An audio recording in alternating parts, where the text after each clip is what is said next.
Guys, welcome to Ryan Reviews. Today's episode is the Northman. So this one caught me by surprise. Like, I wasn't expecting this to be as good as it was. Like, I didn't really see any publicity for it, and it just all of a sudden it was like, here's the Northman. It follows a Viking story with the mystic side all intertwined. So we're introduced to our Viking prince, and obviously his father dies, and we're into this big revenge tale. So he's trained into the wolves. So you see a lot of howling going on.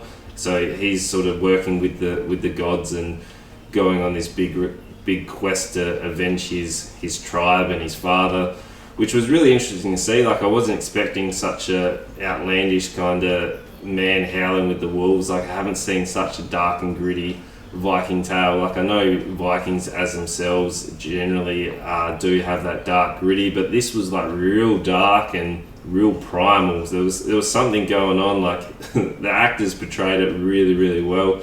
I was quite surprised. Like, I hadn't seen much of Robert's work, like the director, but it's definitely convinced me that he's going to do some really good films coming up.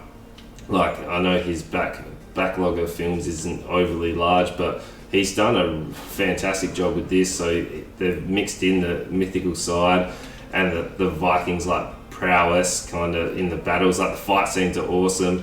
Anytime there is that mythical aspect, like, it was really engaging to watch. Like, it was a visual spectacle to see.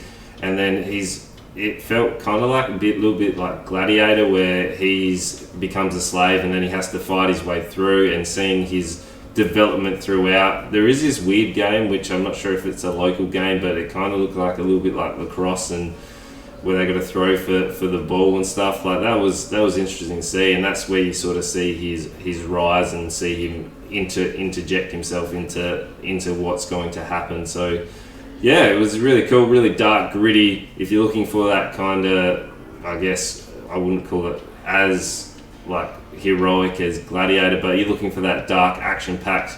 It kind of reminded me a little bit of the 13th Warrior, that real dark, gritty sort of revenge plot. It was really cool. Like, I enjoyed it. It was a nice, pleasant change to what I was expecting. So you know what to do. Let me know below if you liked it or you didn't like it, and make sure you like, comment, subscribe, and tell your friends.